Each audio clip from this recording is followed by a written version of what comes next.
Assalamualaikum warahmatullahi wabarakatuh.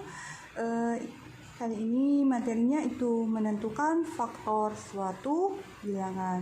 Sebelumnya kita sudah membahas faktor bilangan itu apa ya. Nah, kita lanjutkan ya cara bagaimana menentukan faktor suatu bilangan. Nah, kita langsung ke contoh ya. Carilah semua faktor dari 45. Nah, caranya ya, kita buat perkalian 1 sampai 9. Nah, ya. Buat perkalian 1 sampai 9 yang hasilnya 45. Ya. Oke, langsung ya.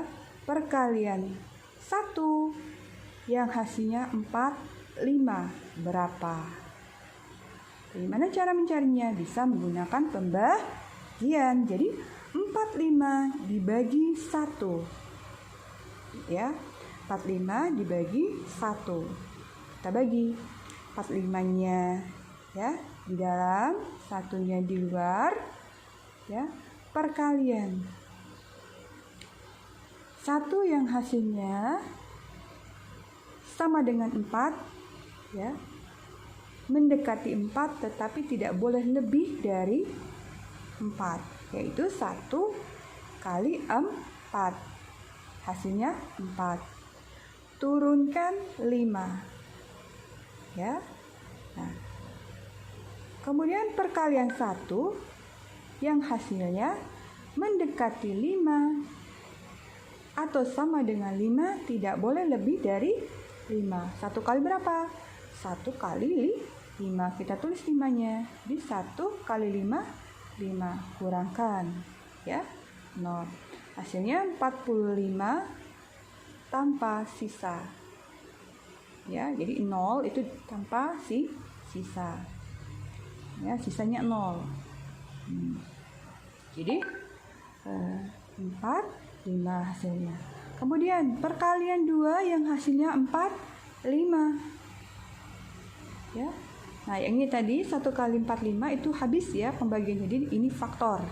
Nah, sekarang 45. Perkaliannya 2 yang hasilnya 45, kita cari pakai pembagian. Ya. 45 dibagi 2. Perkalian 2 yang hasilnya mendekati 4 atau sama dengan 4 itu 2. Ya, 2 kali 2 4, turunkan 5. Perkalian 2 yang hasilnya mendekati 5. Ya, 2 kali 2 4, kurangkan 1. Jadi hasilnya 22 sisa 1. Nah, kita letakkan. Karena bersisa jadi bukan faktor. Ya. Oke, lanjut ke perkalian 3. 45 dibagi 3. Nah, 45 dibagi 3. Ya, 45-nya di dalam, 3 di luar. Perkalian 3 yang hasilnya mendekati 4 itu 1. 1 kali 3, 3, kurangkan ya. Turunkan dulu 5, setiap langkah turunkan 1 angka ya. Jadi hanya 1 angka setiap langkah. Ya. Jadi turunkan 5 ya. 4 kurang 3 1, 15. Di perkalian 3 yang mendekati 15 itu 5 kali 3 hasilnya 15. Jadi 15 dikurang 15 0. Jadi 15 sisa 0. Artinya habis pembagiannya tanpa sisa.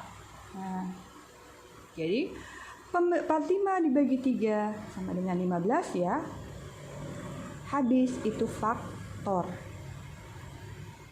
Lanjut, 45 dibagi 4 atau perkalian 4 yang hasilnya 45. Nah, kita bagikan dulu. Nah, ya pembagiannya hasilnya 11, sisa 1. Karena sisa artinya apa? Faktor bukan? Ya, bukan faktor. Nah, tulis di 45 ya, bagi 4 atau bukan faktor. Karena ada sisa.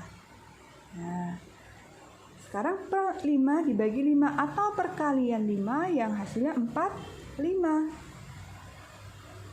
Nah ini ya. Perkalian 5 yang hasilnya 4 tidak ada mundur. Ya. Perkalian 5 yang hasilnya 45 itu 9 mendekati. Kenapa ini kok mundur? Kenapa ini satu-satu? Ya, 1 dibagikan, kemudian 1 lagi. Karena angka yang pertama lebih besar dari yang pembaginya. Jadi bisa diambil satu-satu dulu. Tapi kalau angka yang di dalam lebih kecil dari pembaginya, dia mundur. Ya, itu ya bedanya. Jadi ini karena lebih kecil dari pembaginya, dia mundur.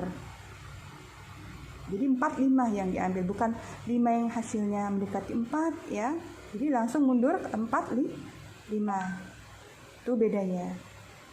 Nah, perkalian 5 yang hasilnya 4 kan tidak ada mundur. Yang 4, 5 itu 9. Jadi 9 sisa 0, jadi habis ya. Jadi habis itu faktor. Nah, perkalian 6 hasilnya 45. Nah, kita bagi dulu.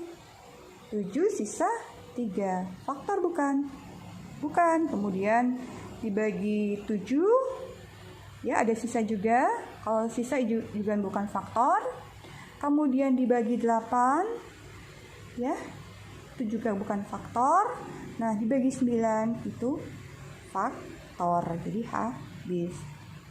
Nah, jadi cara untuk menentukan faktor suatu bilangan, kita cari dulu ya, yang pengalinya 1 sampai 9 hasilnya 4, 5. Jadi satu-satu. Ya, kita mencarinya satu-satu. Nah, jadi faktor dari 4, 5 itu berapa? Nah, karena ini faktor ya, jadi diambil pasangannya. Tetapi urutkan dari atas, lanjut ke kanan, ke atas lagi. Di 1, 3, 5, ya, 9, 15, 4, 5. Nah, kenapa ini 9 dan 5 kok nggak diambil? Ya, ini kan faktor. Nah, kita lihat. Adakah angkanya yang sama? Ada. Di 5 kali 9. Kalau sama, ada atau ada angka yang sama, hanya diambil salah satu saja atau hanya satu saja. Ya. 5 ini ada 2. 9 juga ada 2. Jadi hanya diambil satu saja. Jadi faktornya 1, 3, 5, 9, 15, dan 4, 5. Jadi pasangannya yang diambil. Ya, tapi diurutkan dari yang kecil ke besar. Cara penulisannya. Nah, ya. Oke. Itu saja tentang cara menentukan faktor suatu bilangan. Mudah-mudahan dapat dipahami. Assalamualaikum warahmatullahi wabarakatuh.